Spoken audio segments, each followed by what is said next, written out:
Maria thought her husband died 12 years ago, but the truth was far closer and far more dangerous than anyone imagined. When she finally spoke the words she'd been hiding, Dr. Phil stopped everything, and the entire studio held its breath. The cameras were already rolling when Maria's hands began to shake. She sat at the edge of the Dr. Phil stage like someone trapped between running and confessing, clutching an old, creased envelope that looked as if it had survived a storm.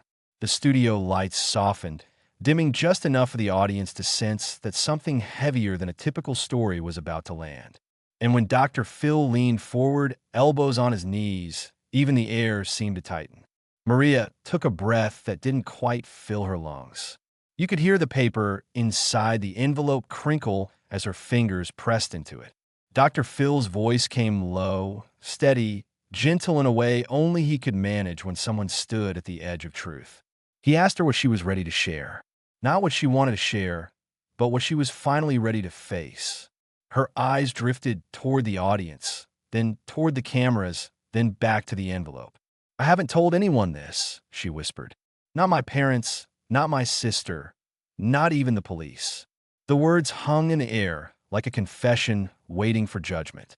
A few people in the studio gasped quietly, but most simply froze, sensing the gravity in her voice. It wasn't the kind of secret you carry for a night or a season. This was the kind of secret that stains a decade. Maria swallowed. Her next words fractured the quiet. "I lied about what I knew. About his death." She didn't say Daniel's name yet. She didn't have to. Everyone knew they were here to talk about her husband, the man who supposedly died 12 years ago, the man she mourned publicly, the man she buried with a closed casket, the man whose story never quite made sense. Her fingers brushed the edge of the envelope again. "This is the reason I never slept right for 12 years, she said, voice trembling.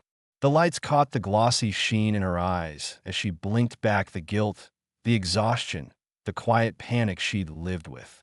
And as she lifted the envelope halfway off her lap, you could almost feel how heavy it really was. Dr. Phil gently asked if she wanted to open it. She shook her head. "Not yet. First, I need to say this out loud." Her voice cracked, but she didn't stop. "My husband, the man everyone thinks died, he's not who you think he is." The audience shifted, as if the entire room inhaled at once. Someone whispered, "What does that mean?" Maria kept talking, each sentence slower, heavier, more deliberate. "And he's not where you think he is, either." Suddenly the stage lights, the cameras, even Dr. Phil's steady presence faded behind her words. Because in that moment, the story wasn't about a death. It was about a truth she had buried alive. She pressed the envelope flat against her lap, palms sweating. "I'm scared," she admitted, "because once I say the rest, I can't take it back. My entire life will change." Her voice lowered to a fragile whisper. "Everything started with a phone call I never should have answered." She didn't explain the call. Not yet. But those few words cracked open a door the audience couldn't look away from. It was the first thread in a story that had been twisted for 12 long years, and now she was finally tugging at it. What kind of call could shatter a life? What truth could make a woman fear her own past?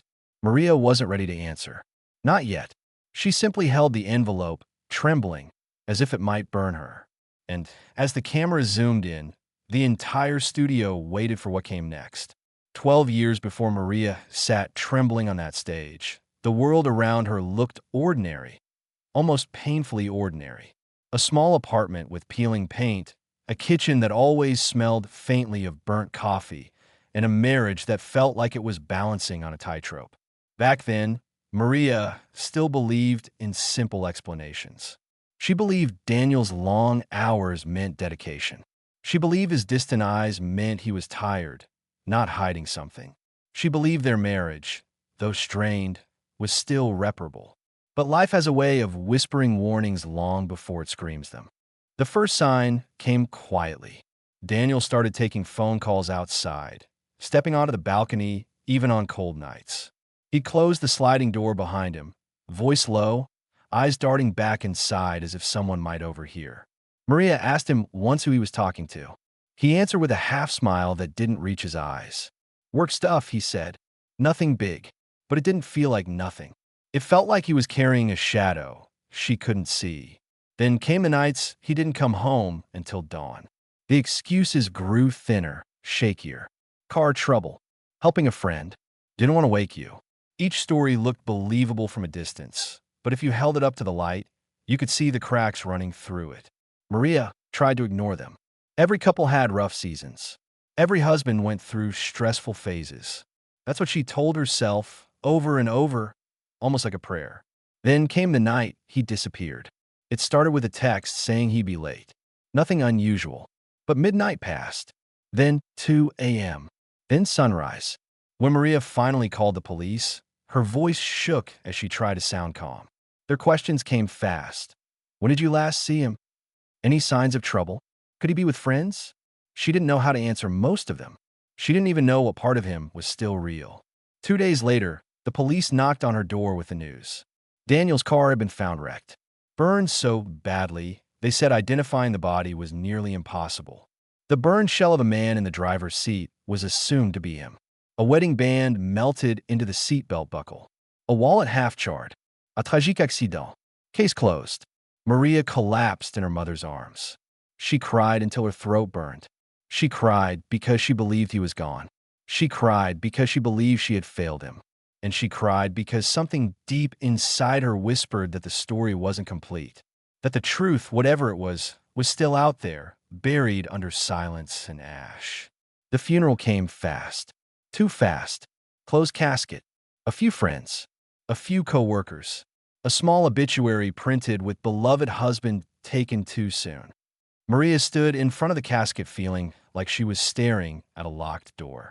The world moved on around her, but something in her refused to. And then, 1 week after the funeral, the voicemail arrived.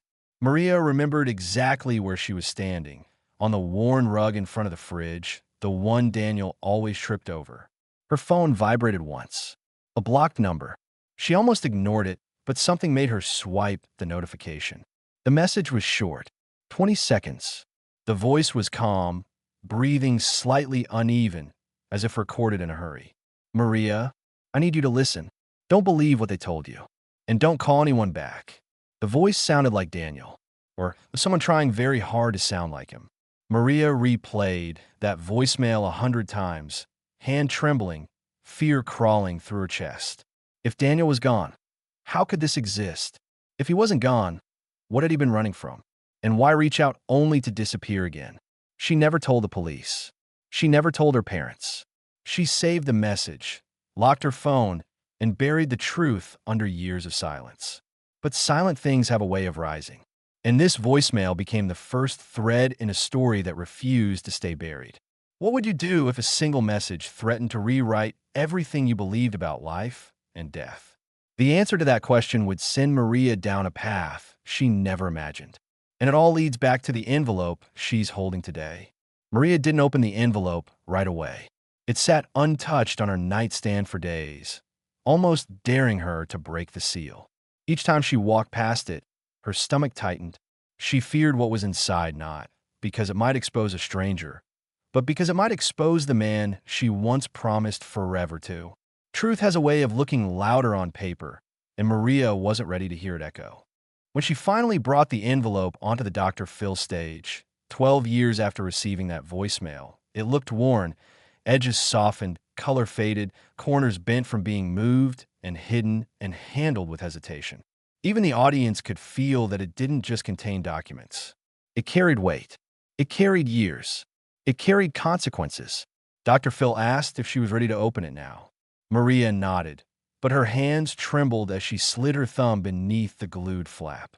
The sound of it tearing seemed louder than the entire audience combined. Something as small as paper shouldn't have been that loud. But the truth often starts as a whisper before it becomes a storm. The first item she pulled out was a printed email.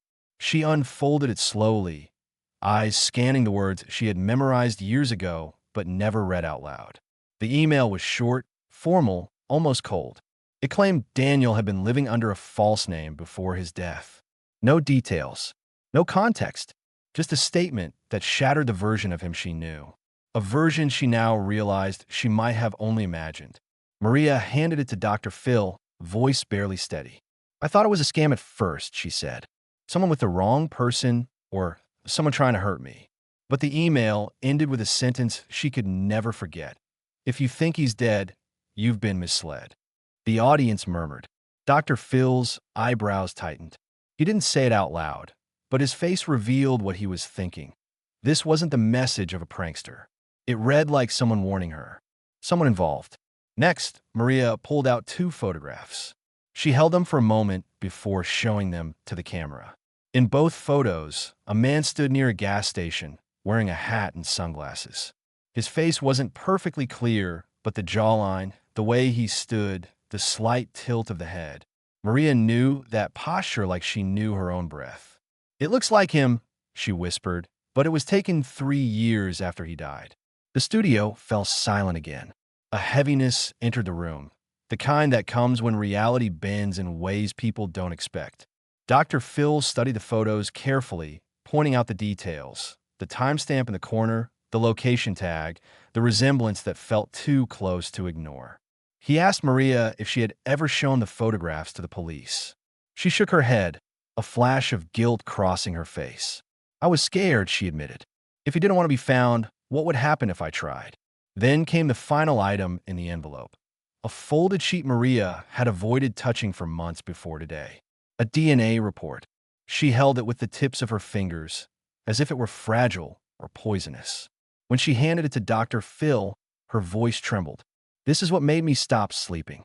Dr. Phil unfolded it slowly. The audience leaned in. A few people held their breath. The report didn't belong to Maria, and it didn't belong to Daniel. It belonged to a child, a boy approximately 10 or 11 years old, a boy with markers that indicated Daniel was almost certainly the biological father. The studio gasped, quietly but unmistakably. Maria pressed a hand to her chest, trying to steady her breathing. "I didn't know he had another family," she said, eyes shimmering. "I didn't know he had a son." She looked down, voice barely audible. "I didn't know anything." The emotional climax hit when Maria finally revealed how the envelope reached her. It was slipped under her door in the middle of the night last month. No note, no explanation, no signature, just the envelope and the truth she didn't ask for. "That's why I'm here," Maria said, her voice cracking. "I can't carry this alone anymore." Dr. Phil leaned closer, his tone serious. "Maria, I need to ask you something important, and I need you to answer honestly." She nodded, bracing herself. "Did you ever actually see the body they told you was your husband?" The question struck like a sudden drop in a roller coaster. Maria froze. The audience froze. Even cameras seemed to hold still, because her answer could unravel everything. What she said next would change the entire direction of the story. Maria didn't answer Dr. Phil's question right away. Her silence was the answer. The audience felt it. Dr. Phil felt it. And somewhere in that silence, the truth began to take shape, not as a clean line, but as a jagged path she had tiptoed around for years. She finally admitted she never saw Daniel's body. The police told her the damage was too severe, and she accepted it because grief makes you agree to things you don't understand. But the moment she said it aloud, her face changed. It was the expression of someone realizing they had ignored their own instincts for too long. That realization set the stage for what came next, the night the visitor appeared. It was close to midnight. Maria remembered because the digital clock on her stove glowed 11:58 when she heard the knock. 3 short taps, urgent but controlled. She almost didn't open the door. Few people visit at that hour except for emergencies, and Maria had no one left who would come unannounced. But something made her approach the peephole. A woman stood outside, hood pulled low, face tense as if rehearsing a confession. Maria cracked the door, holding her breath. The woman didn't smile, didn't ask to come in. She simply said, "You don't know me, but I knew your husband, and you're not safe with the story you've been told." Maria's heart dropped so fast she forgot to inhale. She opened the door a little more, confused, suspicious, but unable to ignore the tremor in the stranger's voice. The woman stepped just close enough for the light to touch her face. She wasn't threatening. She wasn't angry. She looked devastated, like someone who had been carrying her own truth for too long. I knew him before he died, the woman said softly. Or before he pretended to. The words hit Maria like a slap. Her hand tightened around the doorknob. She wanted to shut the door. She wanted to scream. She wanted to ask 100 questions. But the woman kept talking. She said Daniel had been living under a different name years before Maria met him. A name tied to a past he'd erased. A past that included 2 arrests, financial trouble, and a debt to the wrong people. People who didn't just forget. The woman said he'd been running from someone long before Maria ever entered his life. That the fake death wasn't a surprise, it was a pattern. Maria shook her head. That can't be true. He wasn't like that. But the visitor wasn't there to argue. She reached into her coat and pulled out a small card. A hospital identification card with a name Maria had never seen before, but a face that looked painfully familiar. Daniel. Younger, sharper, and completely foreign. Maria felt her chest collapse. The woman went on, explaining that the debt collectors eventually caught up to him, that he started panicking, that he talked about disappearing, faking documents, crossing state lines, starting over. But before he vanished, he left someone else behind. His son, the same boy connected to the DNA report. Maria stepped back, dizzy. Her mind tried to process the stranger's claims, but everything felt tangled, like someone had ripped the last 12 years out of order. She asked why the woman had come. Why now? Why her? The woman looked at her with eyes full of apology. Because someone needs to tell you the truth. And because the people who helped him disappear, they don't stay quiet forever. That sentence lodged itself in Maria's mind like a thorn. But before she could ask another question, the woman stepped back from the doorway. There's more you need to know, she said. And it's connected to something you already have. Maria frowned in confusion. What do I have? The woman nodded toward the house as if she could see through walls. The envelope. Maria froze. How do you know about the envelope? She whispered. The woman didn't answer. She just whispered, you weren't supposed to find it yet, then turned and walked in the dark, leaving more fear behind than answers.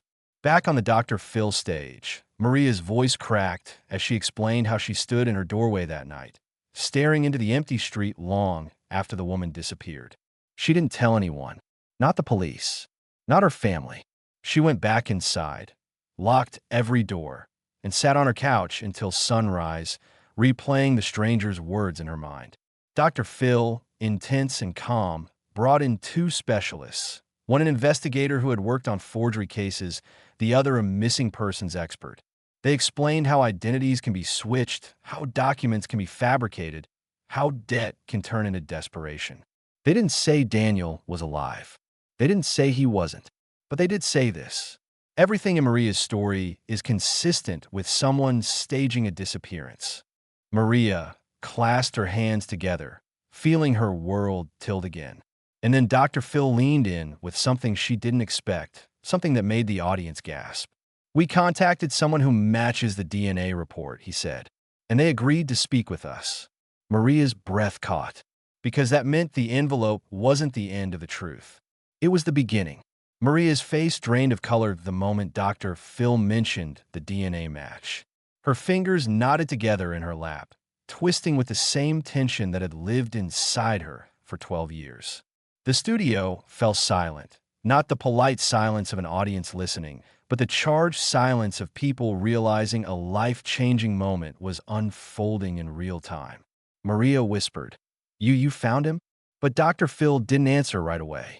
He wanted her to breathe, to steady herself, to be ready for the truth she'd been running from and aching for. He explained that the boy from the DNA report, now a teenager, was alive, safe, and living with guardians who had no idea about Daniel's past. The boy didn't know the full story.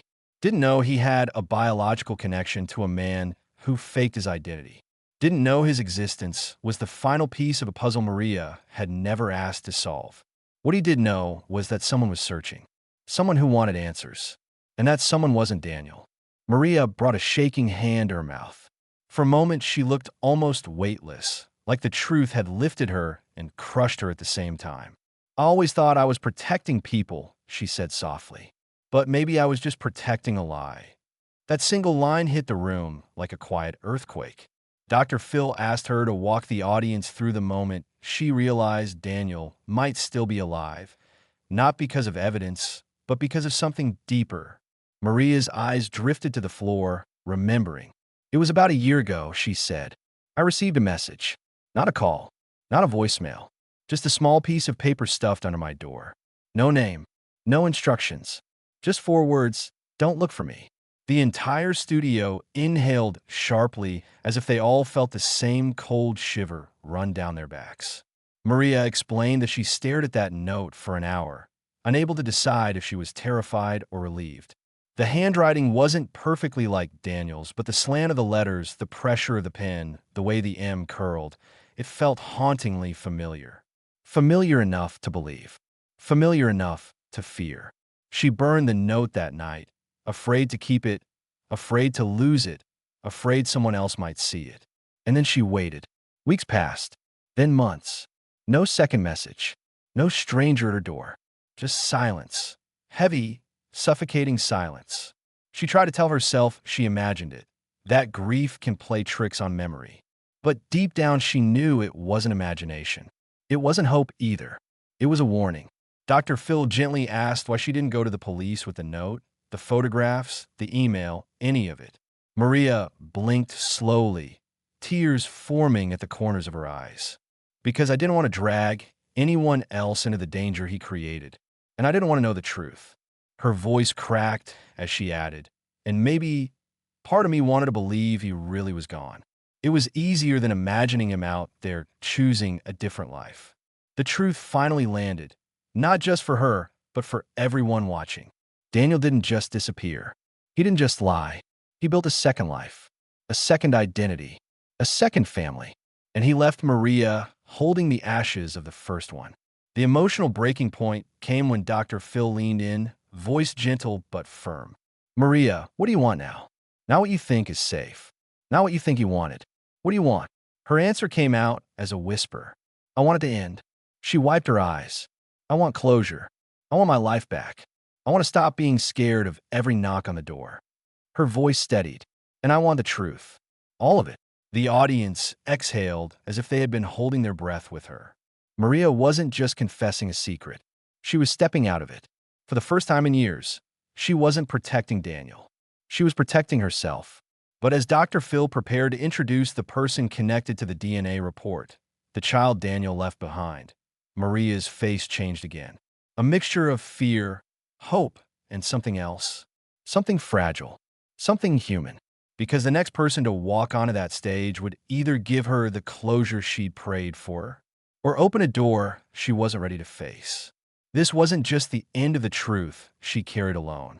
It was the beginning of the truth that belonged to all of them. Stories like Maria's remind us how heavy the truth can become when you carry it alone. If you've ever faced a secret that changed your life, your voice matters too. Share your thoughts or experiences in the comments. Someone watching might find the courage they've been searching for in your words.